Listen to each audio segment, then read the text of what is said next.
Hi guys, Stephanie here with another Bibliophobes video, and today this is going to be my May wrap up. So in the month of May, I wanted to read several books. I only got to very few books, but I did read very large books that I've been wanting to get off my shelf for a while, so I feel kind of accomplished. Plus I read some graphic novels which I've wanted to read for a while, and I was super happy to be able to find them on the Libby app. So here's what I read. So in the month of May, this is what I wanted to read. And this is what I read.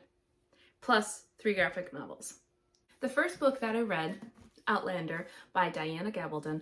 This book I was not expecting to like at all. I do not like historical fiction, and I do not like romance historical fiction. But there was definitely enough action into it that I was able to stay hooked into it and learned a couple things along the way. So this book takes place in 1743, and the main character, Clary, has been sent back in time to 1743, and she originally is from 1943, just after World War I believe.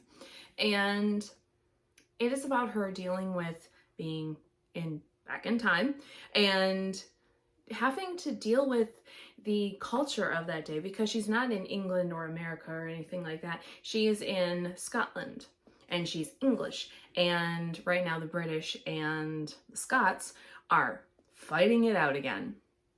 So she, on both sides, she's considered an enemy, and a lot happens in this book. I definitely enjoyed it.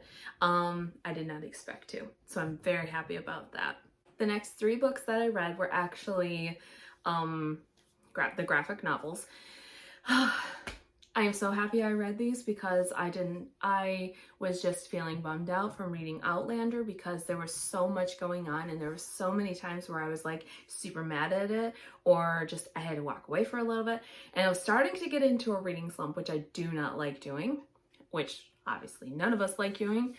So I went to the graphic novels, and I ended up reading 3 right in a row. My dog is going to start barking because the school bus is going by. I can't wait for them to be done this week. So the first graphic novel that I read was Smile by Raina Telgemeier. I hope I said that right. This book is a coming-of-age book. There she goes. Is that it?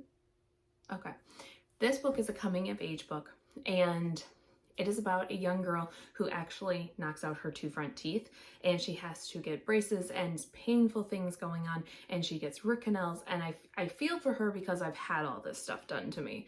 I've not had very good teeth growing up, so I feel for this girl, and plus the pressures of growing up as a teenager and finding out who your actual friends are. And it was just a very good book, and I highly recommend it to anybody that, you know, wants to read it, but I highly recommend it. The next book, graphic novel that I read, was Stonekeeper, or The Stonekeeper, or the Amulet series by Kazu Kapushi. I hope I said that right. And this book is about a family that a tragedy has happened in their life, and they are forced to move into a family member's home.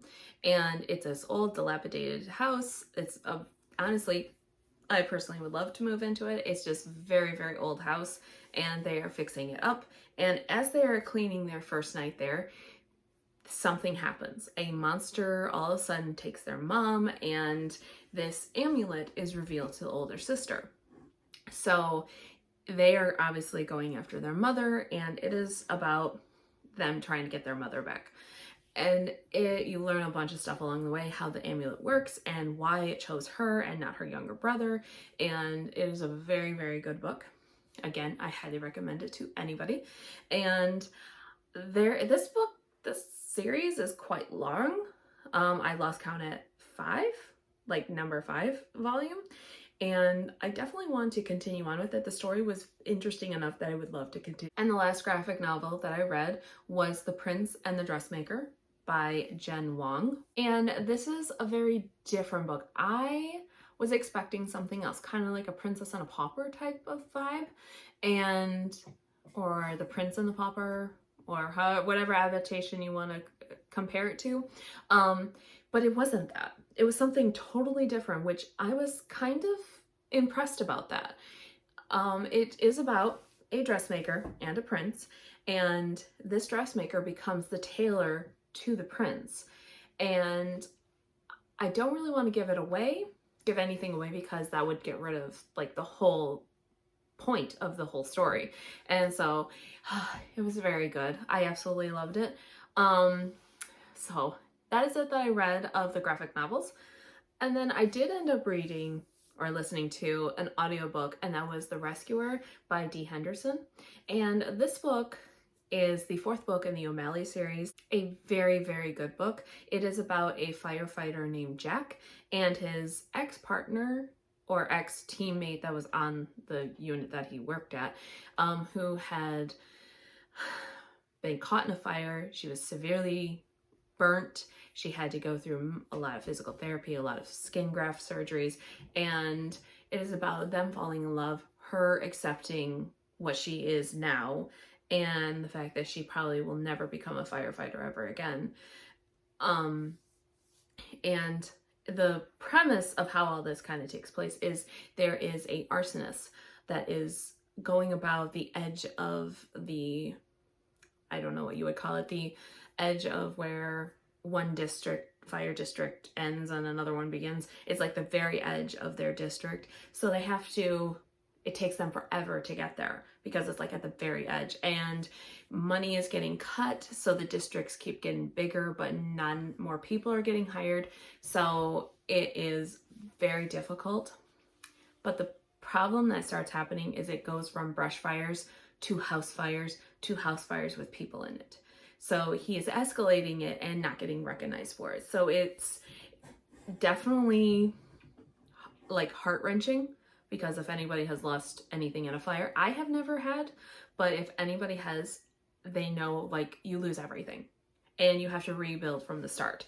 So it is definitely a very good book in that way, because a lot of people can relate to it, and you can just imagine what it was like having to rebuild. So it is a very, very good mystery, a very good love story, and I definitely, this is the 2nd time or 3rd time reading it through or listening to it, and I just absolutely adore these books. But my library did take the audio versions off of the Libby app, so I don't know what I'm gonna do. I have 2 more books to go, and they're pretty intense books. I remember that from reading them, so hopefully they add them back on. I hope. If not, well, whatever. I'll just wait till they're back on. Okay, my camera cut off because my alarm went off. Whatever. So thankfully it cut off at a good time. But the last book that I read was Obsidio by Jay Kristoff and Amy Kaufman. Now this book is the last book in the series, and it is about Carenza and this company called Baytech. And Baytech has invaded Carenza and have murdered a bunch of people, and people are on the run. People are stuck on the planet still, and it is just absolute chaos. But it is so good because this book, it is not written in a book format. It is written in like transcripts, instant messaging back and forth, video transcripts, and it's just such, I love this series because of how unique it is in that aspect.